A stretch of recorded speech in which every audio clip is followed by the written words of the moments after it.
When we look out into space, we are not only looking at things that are far away, we're looking at things that existed in the past. For instance, the sun is about 93 million miles away and it takes light about 8 minutes to get here. Thus, when we sit down in the morning with some toast and our first cup of coffee for the day and look at the sun, we're seeing it not as it is now, but as it was when we put the bread in the toaster. Time and space are inextricably intertwined when we talk about how far away things are.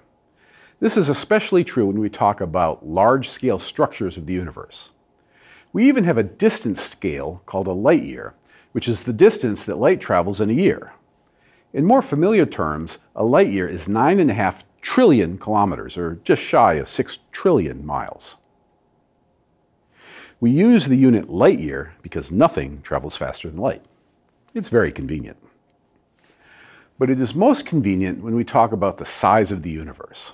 Astronomers have determined the age of the universe very precisely. It is 13.7 billion years old.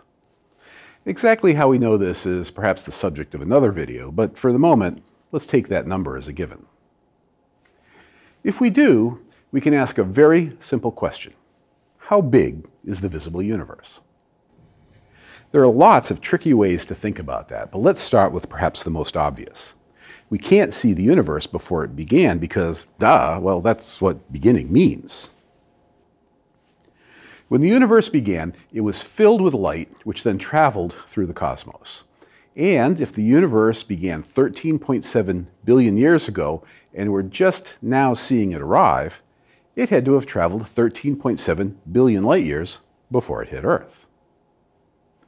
And to make that point solid, astronomers can actually see light from shortly after the universe began. It's called the cosmic microwave background radiation, and it is the oldest thing we've ever seen. It is hitting the Earth from every direction, and it is, to all intents and purposes, a photograph of the birth of the universe 13.7 billion years ago. Accordingly, it would be reasonable to say that the visible universe consists of a sphere centered on the Earth with a radius of 13.7 billion light years. Boom, done. Except that this is completely wrong. That's one of the sneaky things about science. It can fool you if you think too fast. Sometimes you have to slow down and mull things over. And if you think about it for a moment, you'll realize that this way of thinking assumes that the universe is static, and, at least on average, distances between objects aren't changing. But we know this isn't true. To begin with, the Big Bang happened. The universe is expanding, and it used to be expanding much faster than it is now. And that means that the simple answer isn't good enough.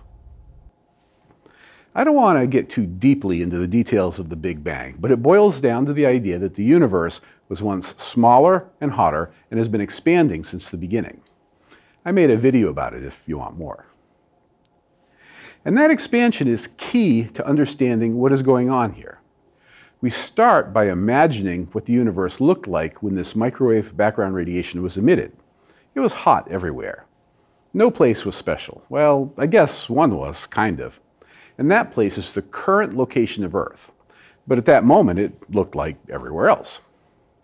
Now, there was a sphere centered around that point and at that time, and that sphere is the origin of the cosmic microwave background arriving at the Earth now.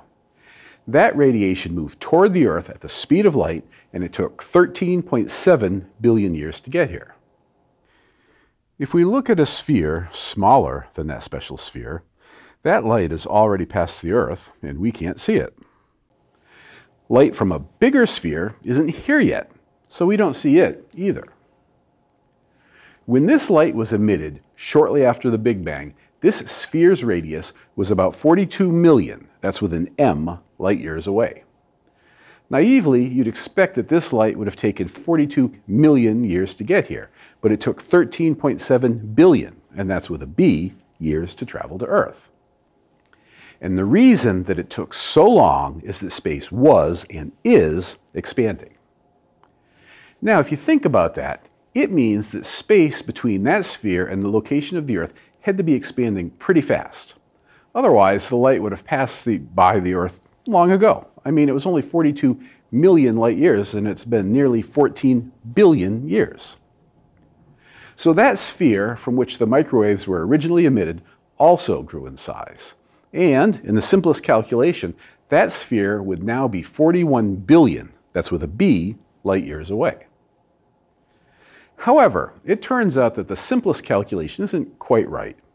You see, about 5 billion years ago, an energy field that we call dark energy became important. Dark energy is a repulsive form of gravity, which means that the expansion of the universe isn't slowing down, it's accelerating. That, of course, that means after 9 billion years of the expansion of space slowing down, it's now speeding up. When you take into account the effect of dark energy, that radius of the sphere from which the microwaves were emitted has grown from 42 million with an M light years to 46 billion with a B light years. And this highlights the confusion that arises from expanding space. We see the light from shortly after the Big Bang. It was emitted a short distance away, and now the location from which it was emitted is now about 1,100 times farther than it was. Further, when we see it as it was then and not as it is now.